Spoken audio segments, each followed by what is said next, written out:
Delhi, NCR সহ কয়েকটি রাজ্যে অবিরাম বৃষ্টি হচ্ছে। টানা বৃষ্টিতে আবহাওয়া হয়ে উঠেছে মনোরম।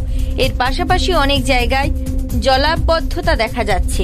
সড়কে জল জমে যাওয়ায় বিভিন্ন স্থানে জনসাধারণকে চরম সমস্যায় পড়তে হচ্ছে।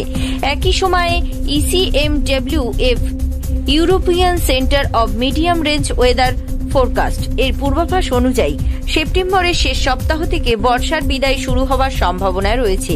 এর পাশাপাশি মধ্য ও দক্ষিণ ভারতে বৃষ্টির সম্ভাবনা রয়েছে। এসিএমডব্লিউএফ বলছে যে দক্ষিণ পশ্চিম মৌসুমী বায়ুর জন্য উত্তর পশ্চিম ভারত, বিশেষ করে পশ্চিম রাজস্থান এবং পার্শ্ববর্তী পাঞ্জাব থেকে 23-24 সেপ্টেম্বর দিকে বর্ষা সরে যেতে পারে। একই সঙ্গে কিছু কারণে চলতি সপ্তাহের শেষ নাগাদ আবহাওয়া সম্পূর্ণ শুষ্ক হয়ে যাবে বলেও আশঙ্কা করা হচ্ছে।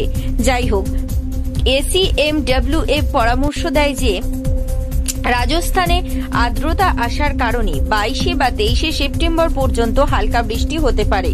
দক্ষিণ পশ্চিম মৌসুমী বায়ু উত্তর পশ্চিম ভারত, বিশেষ করে পশ্চিম রাজস্থান এবং পার্শ্ববর্তী পাঞ্জাব এলাকা থেকে 23 বা 24 সেপ্টেম্বর থেকে ধীরে ধীরে সরে যাবে বলে আশা করা হচ্ছে।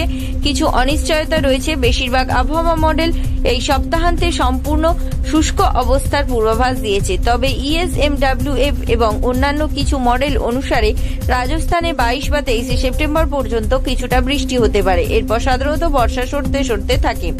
যাই হোক, আর্দ্র মাটি এবং বায়ুমণ্ডলে অবশিষ্ট আর্দ্রতার ফলে গরম গ্রীষ্মের পরে বজ্রঝড় হতে পারে। এটি বর্ষা ধীরে ধীরে পশ্চিম দিকে অগ্রসর হওয়ার লক্ষণ হতে পারে। ব্যুরো রিপোর্ট, জেলার বার্তা।